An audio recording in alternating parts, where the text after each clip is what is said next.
Okay. So, right, last time I went a bit slowly about the optical depth. We talked about the mean free path. So if there are any questions, just stop and ask me to repeat, please. That's okay. So this is like the mean free path for photons in the case of absorption, for the absorption cross section. And of course, this is the same as the standard mean free path for kinetic theory. It's just that it was derived from the average optical depth, right? So if we average the optical depth along a ray to infinity, the photon will be absorbed, and this average optical depth is exactly 1.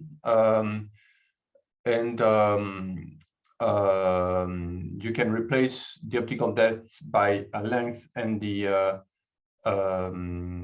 absorption coefficient in order to estimate the length, right? So that's what I mean. We have L times alpha equals 1, okay? So of course is 1 over alpha, and that's 1 over n sigma. So that's a standard way of calculating the mean free path for a photon. And of course, otherwise, you can also think about the kinetic theory argument, where you have, you know, like particles in a gas particles that are moving freely. And like if there is a collision like this, say, then you say that there, in this path, that wasn't very well drawn. So maybe in another color. So like in this, neither. Maybe like this. Let me see. I need to train here. Select object. This one. Okay.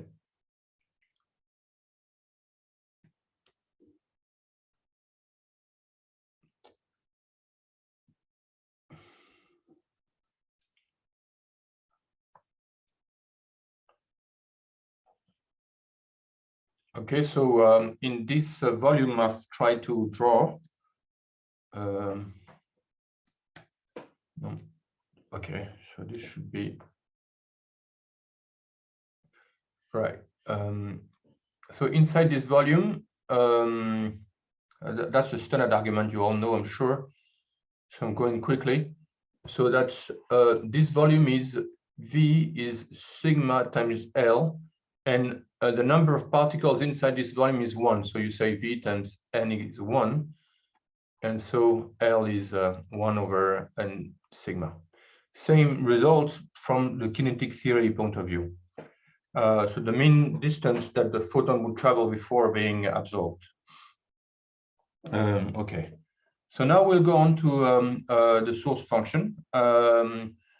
The source function then is defined as the ratio between the emission coefficients and the absorption coefficients. And if, well, there is no scattering for a thermal process, then the source function is the Planck function.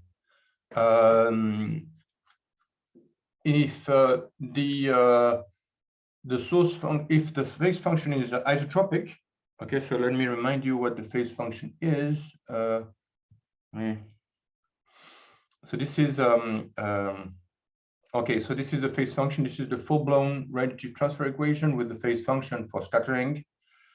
So it tells us what is the probability of deflecting a ray from direction k to direction k prime. All right, let's go back where we were. Okay, so if the scattering is isotropic, means the phase function is a constant. And then we can write the source function in terms of the mean specific intensity. So we see that in the presence of scattering, the source function depends on J. And that is also what Felipe was asking about when we looked at its question on the textbook, right? So I mean, we saw that the source function also depended on J. In general, it depends on J. If there is no scattering for a thermal process, then the source function is just a Planck function. Okay, so having defined the source function, we'll now look at simple solutions of the radiative transfer equation. Okay. So in the widely used, maybe correct this immediately.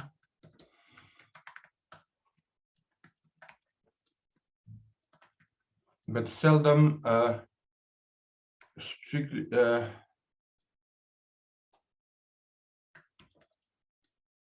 rather like this.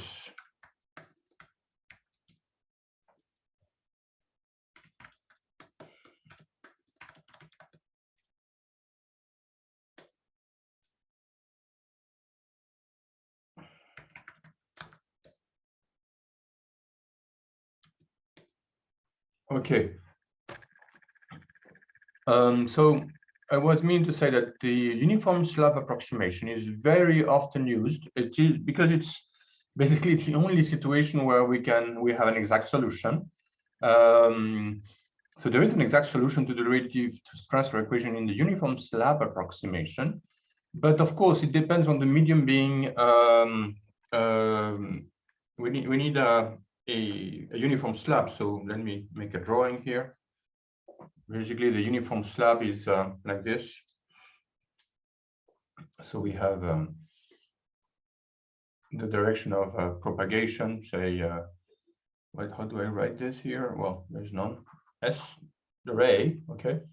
And then the ray hits upon a medium.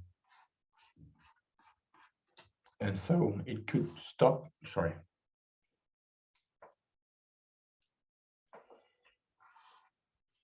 So that's S equals 0 here, and that would be the total depth.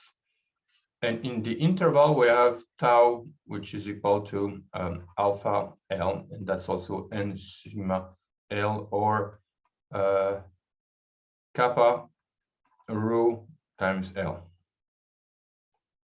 Okay. So when we have such a situation, meaning that we have a uniform temperature, we have a uniform density, and there's no scattering. Okay, so in that case, the radiative transfer equation can be written in a very simple way with the source function is just equal to the ratio of the emission coefficient and the absorption coefficient. And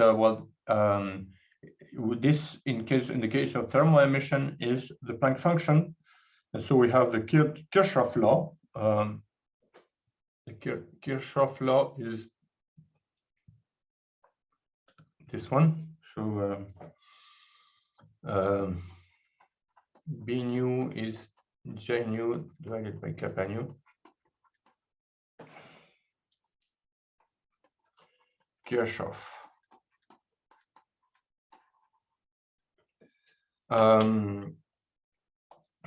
And basically it says that for thermal radiation, like you can put it this way, like kappa nu times B nu. So that would be like absorbed energy.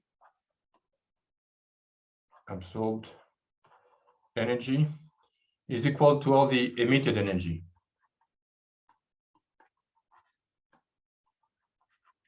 So in the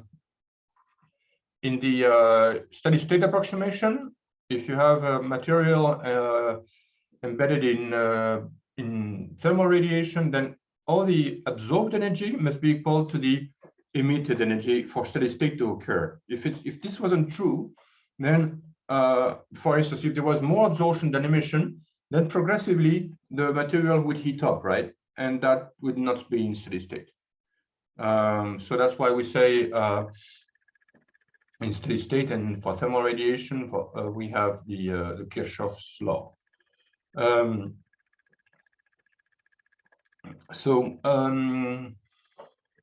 That is well, it's consistent with what we're saying basically here. It's if you want to make sure you understand this, go back into the textbook for this discussion on the thermal radiation. Actually, it's very important to have this part clear. You can show, and we've already done so by reading the textbook, that the solution, the general solution to equation 38, it can be written like this. So we have the attenuation of the incident energy. So we have, okay, this is going back to the sketch. We have incident and radiation, and that would be I nu of 0. That would be the radiation hitting the slab, okay? And that's this one, I nu of 0. And so this is going to come out as, so we'll have lots of radiation hitting the slab, and there's only a trickle going out, which is the original intensity attenuated by this exponential factor, okay? That would be like the extinction, okay? So that maybe this is the right time to talk about extinction. Let me help me out a little bit here. Do you remember what's the expression for AV? Does anyone remember that? It's how do we write down the visual extinction? I think it's minus 2.5 log 10 I nu, let's say, observed times I nu of the star, right? Something like that. Does this ring a bell to all? Yeah. Like the magnitudes? Yep, the visual extinction in magnitudes. Have you seen this before, Felipe? I call that M. Yeah, oh, no, but that's okay. I get it. Yes, when we define the magnitude, so that's something different. The magnitude would be minus 2.5 log 10 times the observed flux divided by the flux of Vega as a reference. But this is different. We are talking about how much lower is the observed specific intensity compared to that of the star if there was no intervening medium. So that would be the visual extinction. If this is nu corresponding to the visual regime, so that would be lambda over, well, how much is it? 5,000 angstrom. Also, okay. Maybe you haven't seen this before. Okay, yeah. I mean, maybe. Okay. So this is the extinction. Yeah. It's called the extinction. So the first, yes. So the one on with the 0 is the original, is the observed, and the lower part is the intrinsic. Intrinsic. Okay. Yeah. I mean, so the idea here is that you have like a star, and you have like a diffuse cloud, and you're observing this, right?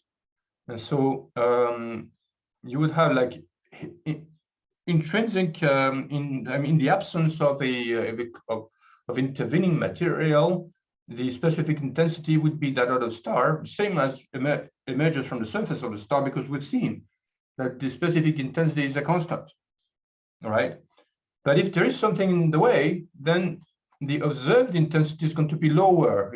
Some of it's going to be absorbed. Okay. And that's what we call the extinction. All right. And well, the visual extinction then is written like this. The visual extinction is the most commonly used one, so I mean that's why I mentioned it. But of course, we can write it at any that was written for some frequency nu, and I put a V here. But we could also write it like this. Oh, sorry. I want the eraser.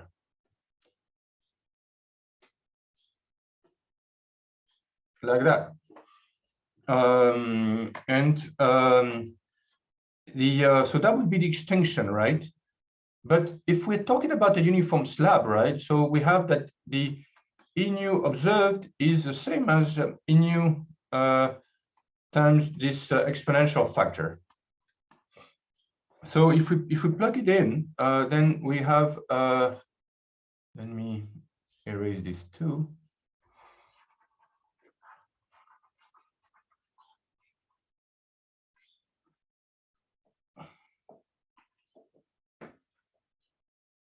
Let me see.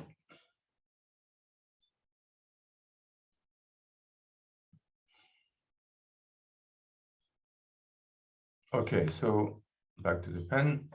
And so if I plug in this solution to the radiative transfer equation, then we have that.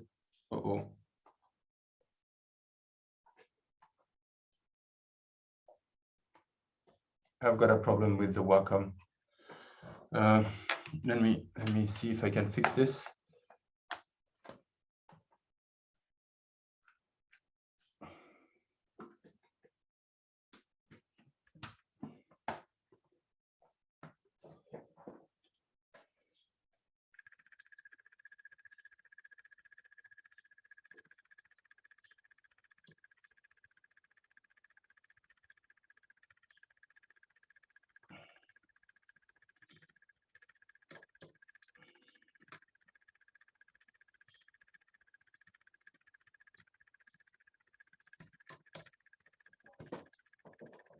Let's see if it worked. Yes, okay. So if I put it inside the expression for the optical depth, then we have log 10 of this. So that's going to be, of course, e to the minus tau nu. And that is equal to minus 2.5 times the natural logarithm of e to the minus tau nu divided by the natural logarithm of 10. And so that is very nearly equal to the optical depth. So that's why I wanted to bring this up here, because it turns out that the way that the optical astronomers refer to this optical depth and the attenuation term, I mean, what I'm talking about is this attenuation of the incident in specific intensity. This term here is usually referred to as extinction.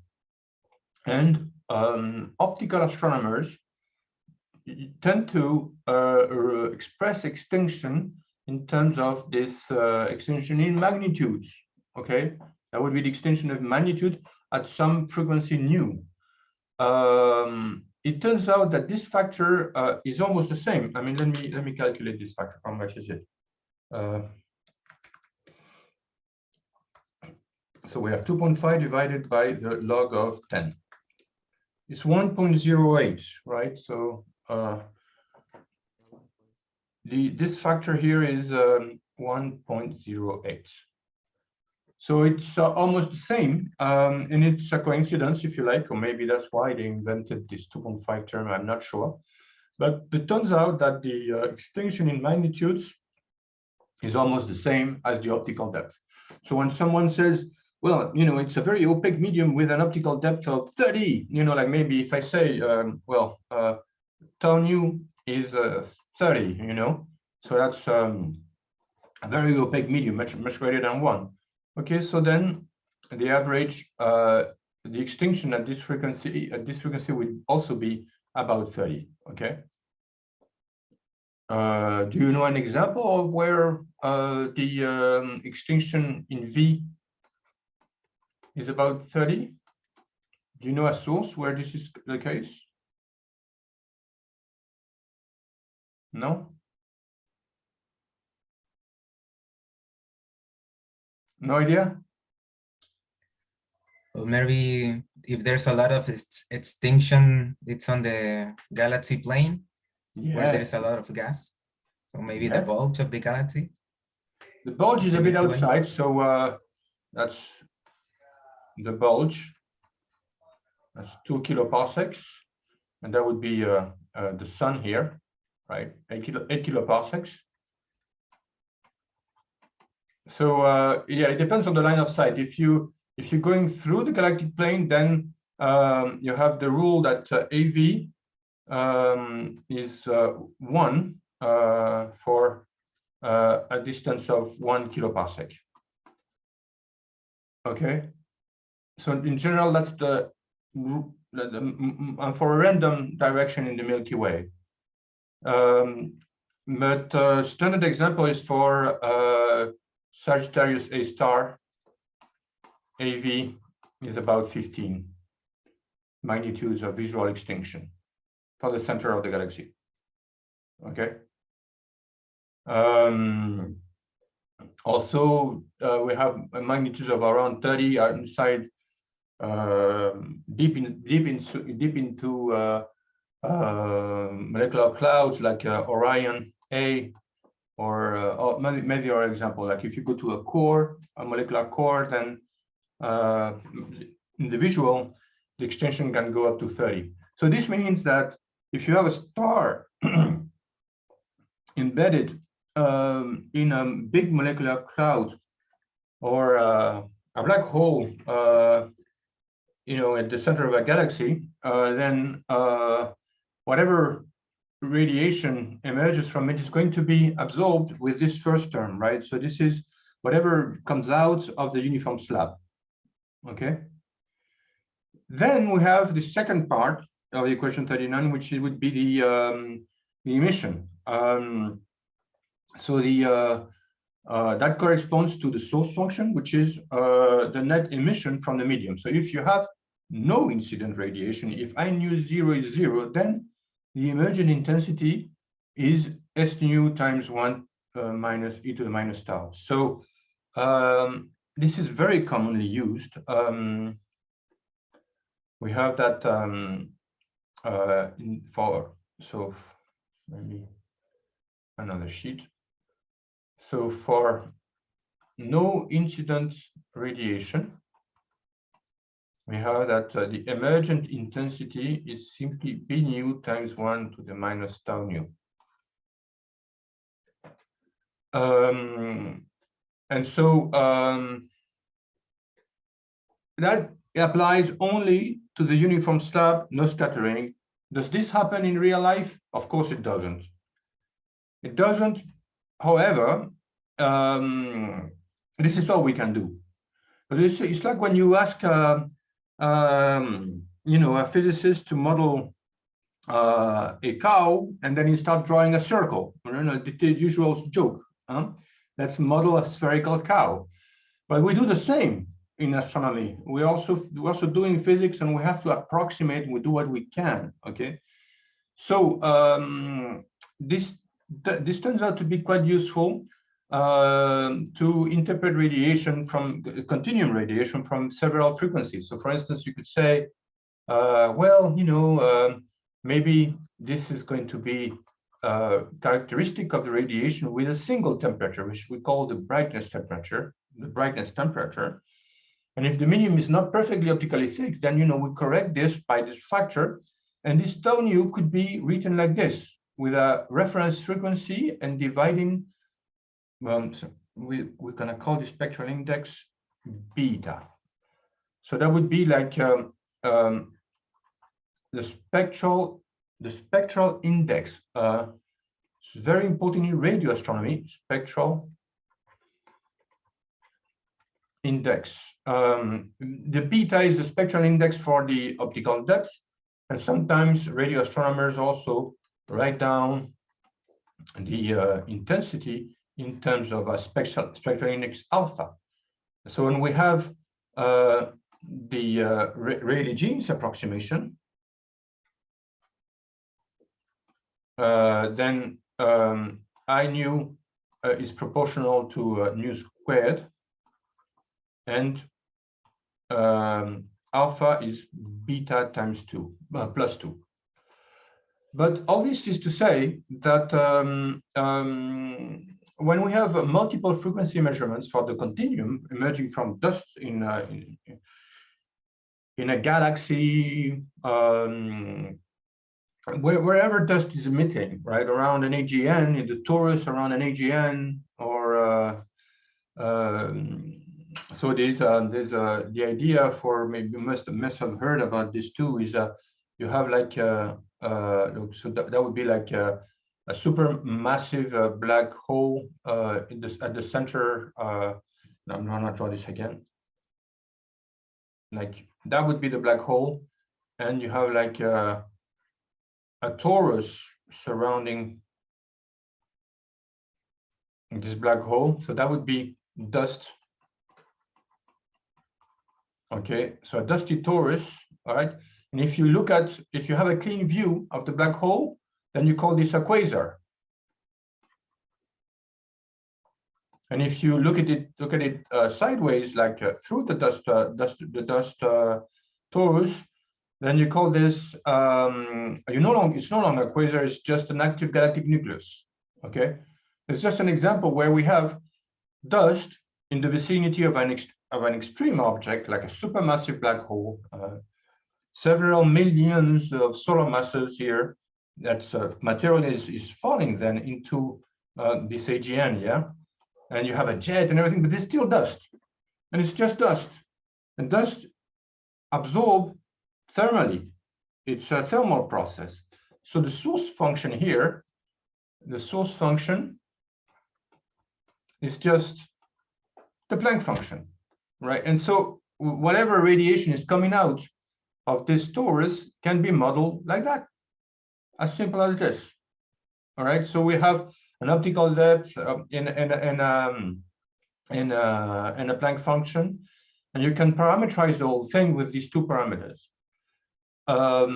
If there is scattering, then the story is a bit more complicated, and it depends, and whether or not there is scattering depends on the dust properties. Okay, if the dust is fine, if the dust grains are very small, we'll see this in detail in the next chapters. But if the dust grain is much lower than lambda, then the albedo, which would be the ratio of the scattering divided by the total opacity, is about 0. So there is hardly any scattering. So for small dust in the radio, for instance in the radio or in the sub-millimeter, when you go to lambdas greater than 100 microns, say, and up to lambdas of about 6 centimeters or so, then we have the dominant emission mechanism would be thermal emission from dust. Okay. And if we're talking about the AGN around the dusty torus around an AGN, or if we're talking about the interstellar medium in general, so that would be interstellar medium, just large scale dust, Amax, the maximum grain size is about 0.1 micron. Okay, so if we go to the radio frequencies, this is super tiny. But if you go to a very dense environment, like deep into a protostar, into the circumstellar disk next to a protostar, or like deep into Orion A, or when you go close to a low mass protostar, you have the star surrounded by a disk, and we call this disk a protoplanetary disk. And in these disks, in any dense environment like that, Amax shoots up. It can be 1 centimeter. Actually, it could even be larger. It could even be 1 meter or 10 meters. After all, we need to grow planets somehow, right? So at least when we use with the instruments we have at the moment to do radio astronomy, go up to a wavelength of about 10 centimeters or so. And this means that we are able to observe Amax of up to 1 centimeter. If you want to go beyond and observe the boulders, observe the pebbles, observe the bigger rocks, you need to go to longer wavelengths, to something that's comparable to the grain size. There were only 2 instruments to do this analysis in the world. One was Arecibo, which collapse. You've heard of the Arecibo collapse, yeah? And the other one, of course, is the one in India. Do you remember the name, Pratyush or Nitya? What is the big dish in India? GMRT? New GMRT? Yeah, it's a giant. GMRT? Well, yeah, how do you write it? I forget. What is it? Misheard. Can you say again? GMRT. So giant microwave radio telescope? Telescope, yes. Yeah. So that is a huge interferometer that exists in India, and it's currently the only facility to do very long wavelengths. Very long wavelengths. Wave.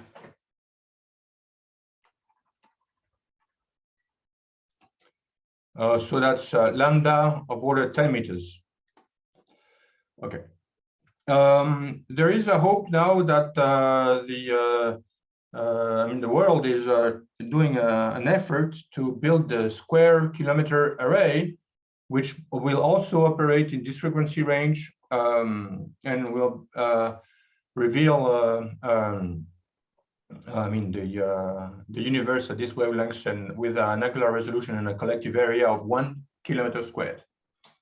That is the goal anyway. But I don't know how the COVID pandemic is impacting all these plans, but of course it's on hold, I guess. Maybe in 5 years when you folks become professional astronomers, this would be online. Anyway, going back to what we are talking about, this is the case of the standard uniform slab emergent intensity, which we have here. It's very commonly used, applicable almost everywhere, in a sense, applicable between codes. It's never going to be uniform slab. The temperature is never going to be constant, but it's what we can do, right? I mean, if you don't do this, then you have to if you don't approximate a uniform slab, then you have to do a full-blown radiative transfer model, which is well, you can do it. You can do a physical model of the source and transport the radiation through the structure, but it's very expensive in terms of manpower and computer power. I do this sometimes when the object is too complex, but this usual good old uniform slab has taken us a very long way in astronomy, and it's very important. So that's why I insist so much on it. It's applicable to very many different environments. The case of protoplanetary disk or dense environments where we have Amax growing to 1 centimeter is a problem. Okay, we have to modify this equation for the continuum. But if we're looking at the lines, then the lines can be modeled using the uniform slab, except that the optical depth is now the expression isn't exactly the same. We have to modify it a little bit for the line optical depth. So I'm for the taking into account the stimulated absorptions. But I think that oh no, I'm not talking about this now. I think that in the case of the lines, it's almost the same, except that let's go back here. There we go. So this is the absorption coefficient. We have to correct the absorption for the stimulated emissions, and this is J nu. But if you use these two expressions, then you can plug it in the same uniform slab equation. So for a line, this is exact. Professor, Yes. sorry to interrupt you. Actually, Professor, I have my planetary science class for now, from shit. now. So I'm sorry. I'm sorry. I didn't notice that we've passed the hour. Okay, that's perfectly fine. I didn't realize the time. So sorry. We'll continue on Thursday. See you Thursday. Ciao. Yes, yes, yes. Yeah, thank